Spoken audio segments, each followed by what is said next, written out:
Sveicināti visi jau! Šeit esmu es Ernijs, tā kā jūs man sanāsiet varbūt redzējuši, un tā šo te vidikus gribu uztaisīt, un tā caur savu iPodiņu, tā kā ja ir kaut kādas skaņas kvalitātes problēmas vai kaut kas tam līdzīgs tādi, es atvainojos.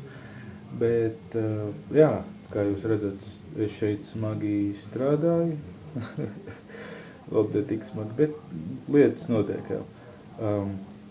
Visu laiku esmu aizņemts, iespējams, kad arī visu šo nedēļu arī būšu aizņemts, to nezinu, ko es vēl gribu tā, es tā kā jau Twitterīšu to te jau izdarīju, bet izdarīšu tā video veidā, jā, jau katru dienu tā var izdarīt, bet apsveicu Kristīnas vārda dienā, Maksimu dzimšanas dienā, sveicu jūs, un jā, kā jūs redzat, es tev bišķiņ izlaidies esmu, redz varu. Kompīs. Šobrīd, ko es daru, tas ir, kur ir kasetītes jaunas, viņi to materiālu, kas ir šajās kasetēs, pārvēršu digitāli. Un reizē arī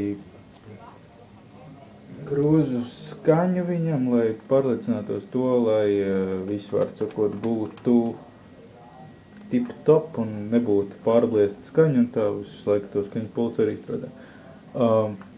Jā, atceraties tāds lietas, jā. Jā, beigais čakars. Bet, jā, var sakot, katru materiālu individuāli tagad šobrīd auklēju, es varu pagriezties ar krāslu. Un, jā, tā kad es izdomāšu beidzot varbūt atpūsties, jā, tad padošu ziņu. Bet šitais te tā kā kalpo vidīgs tā kā tam, kad man ir viss čotka, un ja kādam tas nepatīk, lai iet tikst. Tā kā, labi, tā vai kaut kad redzēsimies.